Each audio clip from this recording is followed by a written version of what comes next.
Comenzamos a estudiar hoy el capítulo 29 del segundo libro de Crónicas. Y llegamos ahora al reinado de Ezequías. Y tenemos aquí uno de los 5 períodos de avivamiento que tuvo esta nación. Uno podría pensar que después del período de Acaz no habría ya ninguna esperanza para esta nación. Ellos habían perdido todo lo que tenían. Habían tenido que luchar en la guerra, habían sido traicionados, y uno pensaría que ya no habría ninguna esperanza o ayuda para ellos. Pues bien, Ezequías llegó al reino, y creemos que para un tiempo como este fue el elegido de Dios. Notemos pues el primer versículo de este capítulo 29 del segundo libro de Crónicas. Comenzó a reinar Ezequías siendo de 25 años, y reinó 29 años en Jerusalén. El nombre de su madre fue Abías, hija de Zacarías. Uno puede apreciar que su madre y su abuelo son mencionados aquí, pero no su padre. Su padre fue Acaz. Aparentemente él podía haber tenido una madre piadosa. Y aparentemente también él había tenido un abuelo que había sido piadoso y que había sido una influencia en este joven Ezequías. Y se nos dice ahora en el versículo 2: E hizo lo recto ante los ojos de Jehová, conforme a todas las cosas que había hecho David su padre. Ya habíamos hablado antes de este rey cuando estábamos estudiando allá el segundo libro de Reyes, y leímos en esa oportunidad, en el capítulo 18, versículo 5 del segundo libro de Reyes, que en Jehová Dios de Israel puso su esperanza. Ni después ni antes de él hubo otro como él entre todos los reyes de Judá. Aquí tenemos un hombre que es sobresaliente. Cuando uno comienza con David y lee la lista de los 20 reyes que le siguieron, bueno, podemos decir 21 con el rey Salomón, entre aquellos que siguieron a David en el trono, no hubo ni siquiera uno entre ellos que fuera igual a Ezequías. Él es el más destacado de todos, y entre los reyes había habido grandes hombres, hombres que se volvieron a Dios. Este hombre Ezequías trajo, creemos nosotros, probablemente uno de los avivamientos más grandes. Lo leímos allá en el segundo libro de los Reyes, y lo tenemos nuevamente aquí en el segundo libro de Crónicas, en este capítulo 29, y lo seguiremos viendo en los próximos capítulos hasta los últimos versículos del capítulo 32. Todo esto acerca de Ezequías. Hemos dicho anteriormente que el libro de Crónicas es el punto de vista de Dios, en lo que Dios tiene complacencia. Evidentemente Dios tomó mucha complacencia en Ezequías. Y cuando lleguemos al profeta Isaías, veremos que en el centro del libro de Isaías hay varios capítulos que son históricos y no proféticos. Y ellos tienen mucho que ver, ya se habrá dado cuenta, con Ezequías. En 3 diferentes ocasiones en la palabra de Dios se nos habla de este hombre. Y amigo oyente, él trajo un gran avivamiento y creemos que probablemente fue uno de los más grandes de todos. Y ellos habían tenido varios grandes avivamientos. Ahora hubo en los avivamientos que él tuvo un lado negativo. No se lo menciona en Crónicas por la sencilla razón de que aquí tenemos el punto de vista de Dios. Esto es verlo como Dios lo ve, y Dios está notando los lados positivos. Ahora, ¿cuál fue ese lado negativo? El lado negativo fue simplemente esto, que esta gente se había entregado a la idolatría. El templo había sido cerrado. Tenían allí la serpiente de bronce que Moisés había hecho y la guardaban allí. Ahora comenzaron a adorarla. Y ahora se nos dice en el segundo libro de Reyes, capítulo 18, versículo 4: Él quitó los lugares altos y quebró las imágenes, y cortó los símbolos de acera, e hizo pedazos la serpiente de bronce que había hecho Moisés, porque hasta entonces le quemaban incienso los hijos de Israel. La llamó Neustán. Y ahora, ¿qué quiere decir todo esto? Que era simplemente bronce, nada más. Así que lo primero que él hizo fue eso. Él quitó las cosas que eran piedra de tropiezo, porque eso que había sido en realidad la base de la salvación en una oportunidad, ahora se constituye en un objeto de adoración. Había llegado a ser un ídolo, una piedra de tropiezo para la gente. Era solamente bronce, eso era todo. Hay algunas personas en el día de hoy que adoran el símbolo de la cruz. Piensan que hay algún mérito en tener una cruz con ellos.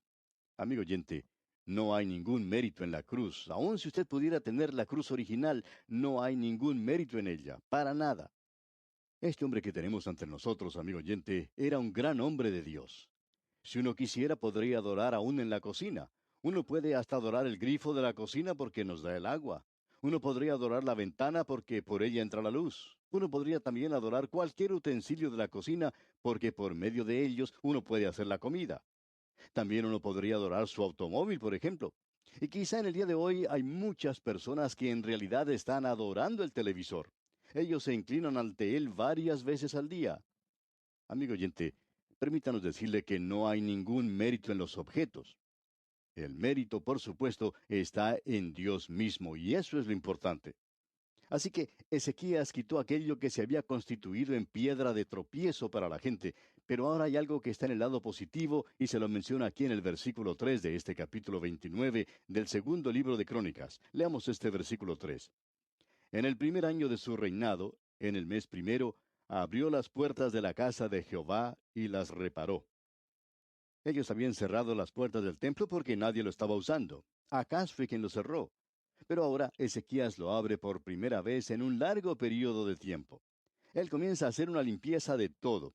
Prosigamos ahora con los versículos 4 y 5. E hizo venir a los sacerdotes y levitas, y los reunió en la plaza oriental. Y les dijo, Oídme, levitas, santificaos ahora, y santificad la casa de Jehová, el Dios de vuestros padres, y sacad del santuario la inmundicia. Créanos, amigo oyente, que esa era una buena y necesaria limpieza.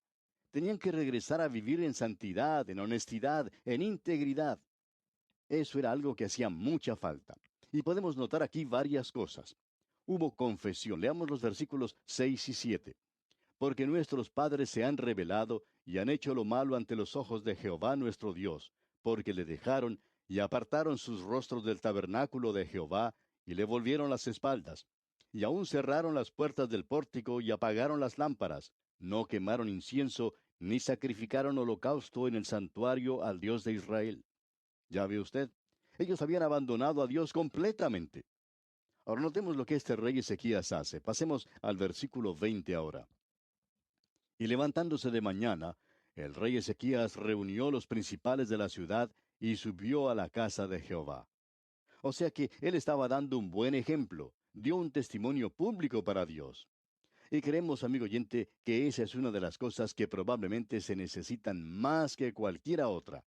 El mantenerse firme del lado de Dios en forma pública de parte del pueblo de Dios. Necesitamos hacer eso en la oficina donde uno trabaje, en el taller o en la fábrica donde uno trabaja, en las reuniones sociales. Necesitamos hoy mantenernos firmes por Dios y para Dios. En un momento hablaremos sobre un movimiento espiritual que tuvo lugar hace algún tiempo. Nos hemos visto sorprendidos por él y quisiéramos hablar de él.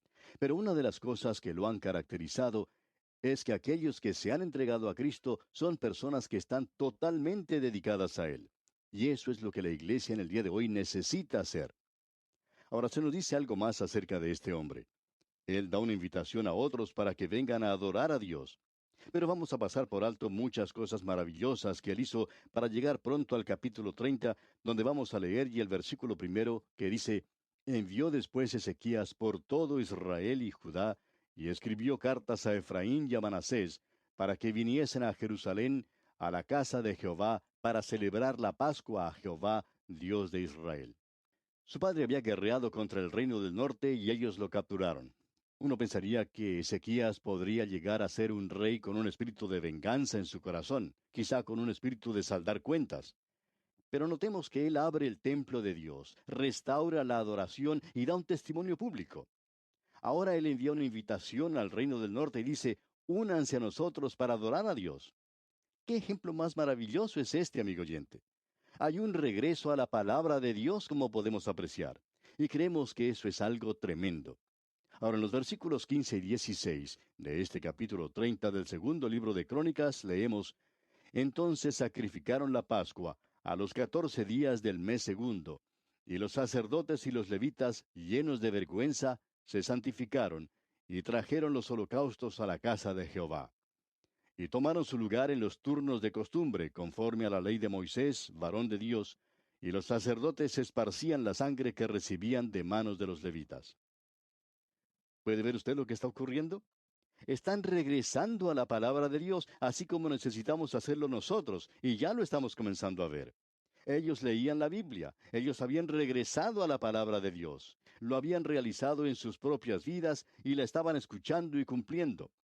Permítanos decirle algo, amigo oyente, y probablemente parezcamos un poco anticuados, pero estas cosas están teniendo lugar aún en el día de hoy. y de eso hablaremos en un momento. Por ahora estamos observando el avivamiento que tuvo lugar durante el reinado de Ezequías. Este rey Ezequías es el más destacado de todos después de David en el linaje de Judá. Ni siquiera vale la pena mirar a los reyes de Israel porque, como ya hemos dicho anteriormente, no hubo ni siquiera uno bueno entre todos ellos.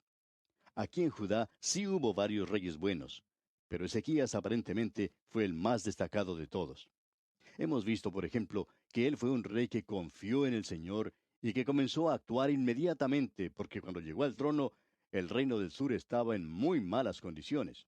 Su padre Acaz había apartado de Dios a su pueblo de una manera total, y ellos estaban ahora con grandes problemas. Había mucha pobreza en esa tierra, había mucha necesidad, muchas personas necesitadas por causa de las constantes guerras que habían tenido lugar. Este hombre Ezequías, en primer lugar, abrió las puertas del templo, restauró el sacrificio que habla del Señor Jesucristo. Y permítanos agregar que el Señor Jesucristo tiene que ser glorificado y honrado si uno desea que las bendiciones lleguen a su pueblo. Ezequías mismo tomó parte en esta reforma. Él fue al templo, dando así un buen ejemplo. Él llevó a todos los gobernantes de la ciudad con él y juntos fueron a la casa de Jehová. Ahora, en el capítulo 30, como vimos en el versículo 1, él envía invitaciones a sus enemigos. El reino del norte no había sido muy amigable con ellos. Su padre Acaz había luchado contra ellos. Ezequías, pues, les envía una invitación para que vengan y adoren para celebrar juntos la Pascua. Ahora están volviendo a la palabra de Dios. Todo lo que esto quiere decir, amigo oyente, es que ante nosotros tenemos a un hombre muy destacado. Y ese hombre, por supuesto, es Ezequías. Y aquí estamos tratando con las cosas que él hizo. Y quisiéramos ahora que usted notara algo incidental por un momento, y luego quisiéramos decir dos cosas en cuanto a este hombre que son muy destacadas. Y entonces hablaremos de un avivamiento en nuestros días y las posibilidades de tal avivamiento.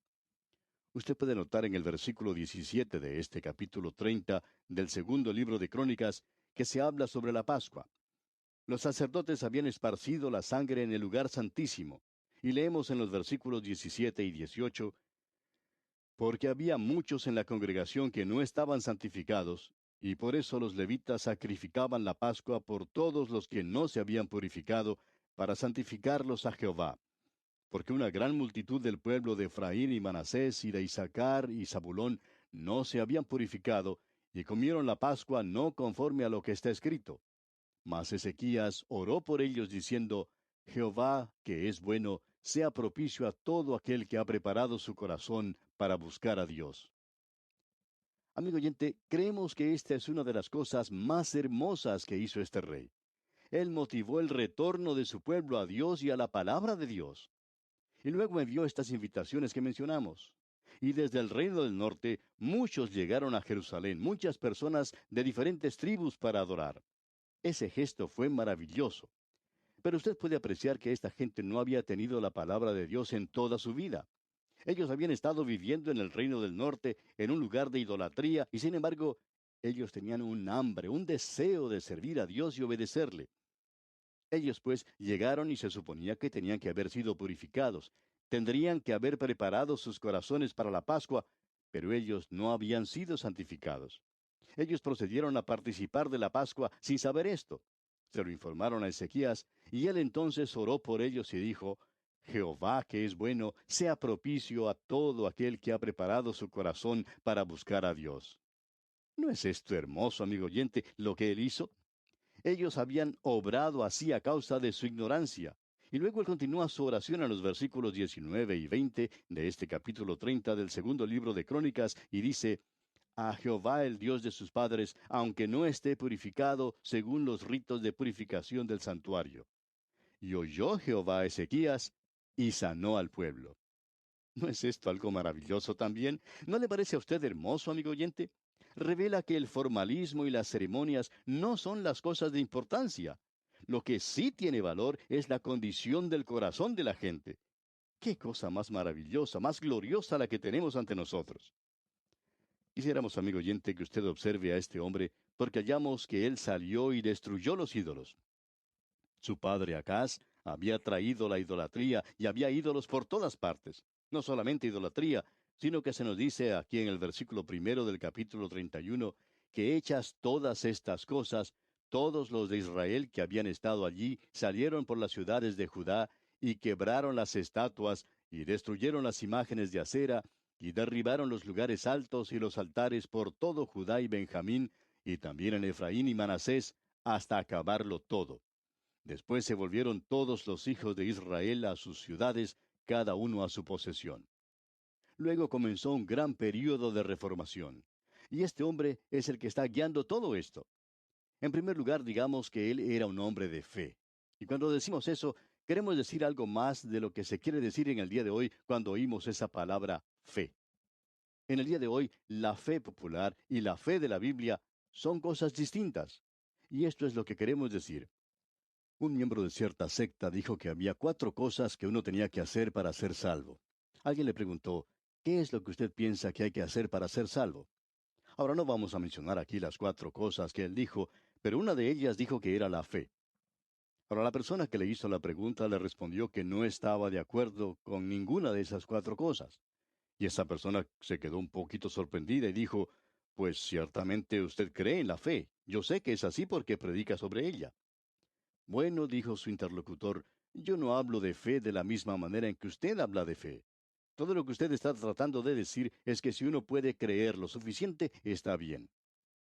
La concepción moderna de la fe, amigo oyente, nos hace recordar de una visita que uno puede hacer a esos parques de diversión, donde por lo general hay un lugar donde tienen un juego como un termómetro y hay un martillo, un mazo muy grande que uno debe golpear para que una pieza de metal suba por ese termómetro hasta golpear la campanilla que se encuentra al tope del mismo. Si uno puede hacerlo, entonces recibe un premio. Entonces lo que uno trata es de esforzarse al máximo para poder alcanzar a golpear esa campanilla, darle a ese mazo con toda la fuerza que uno tiene para poder hacer subir el peso y así ganarse el premio. Y muchas personas, amigo oyente, hoy en día piensan que la fe es algo así, que hay que hacer un esfuerzo suficiente, un esfuerzo muy grande, supremo. Algunos dicen, si tuviera la suficiente fe. Bueno, amigo oyente, la fe no es la respuesta psicológica a alguna cosa. No es eso. La fe no es el sentimiento que uno tiene por haber completado o finalizado algo. Fe es lo que llega a nuestra alma por medio del Espíritu Santo. Es una convicción profunda que nace en el espíritu del hombre. Usted recuerda que el Señor Jesús le dijo a Simón Pedro, cuando él había hecho esa gran confesión de fe en Cristo, le dijo, Bienaventurado, porque no te lo reveló carne ni sangre, sino mi Padre que está en los cielos. De modo que podemos ver entonces que la fe no es un mérito propio. Alguien ha dicho que es el germen de la justicia, y eso tampoco es verdad. Se nos dice que somos salvos por gracia por medio de la fe. Así que aquí es simplemente un medio. Cristo es el Salvador y el objeto de nuestra fe. El gran predicador Carlos Spurgeon dijo una vez, no es la manera de asirnos de Cristo lo que nos salva, es Cristo mismo. No es el gozo que uno siente en Cristo lo que lo salva, es Cristo mismo, ni es tampoco la fe, aunque ese es el medio. El mérito está en la sangre de Cristo. ¿Cómo puede hacer uno para creer lo suficiente? No hay mérito en la fe. Amigo oyente, uno puede creer en alguna cosa equivocada. La fe dice, Señor, yo creo, ayúdame en mi incredulidad. Y confía en Dios. Ahora este hombre Ezequías, él confió en Dios. Luego él era un hombre de oración. Y esto nos lleva entonces al próximo capítulo, porque en el capítulo 31 tenemos las muchas reformas religiosas que él llevó a cabo. Y amigo oyente, habrá una reforma y el Señor Jesucristo le salva a usted. Él va a cambiar, a transformar su vida de una manera total. Pero vamos a detenernos aquí por hoy porque nuestro tiempo ha tocado ya a su fin. Continuaremos, Dios mediante, en nuestro próximo programa. Hasta entonces, pues, que la presencia del Señor sea su fiel compañía, ahora y siempre.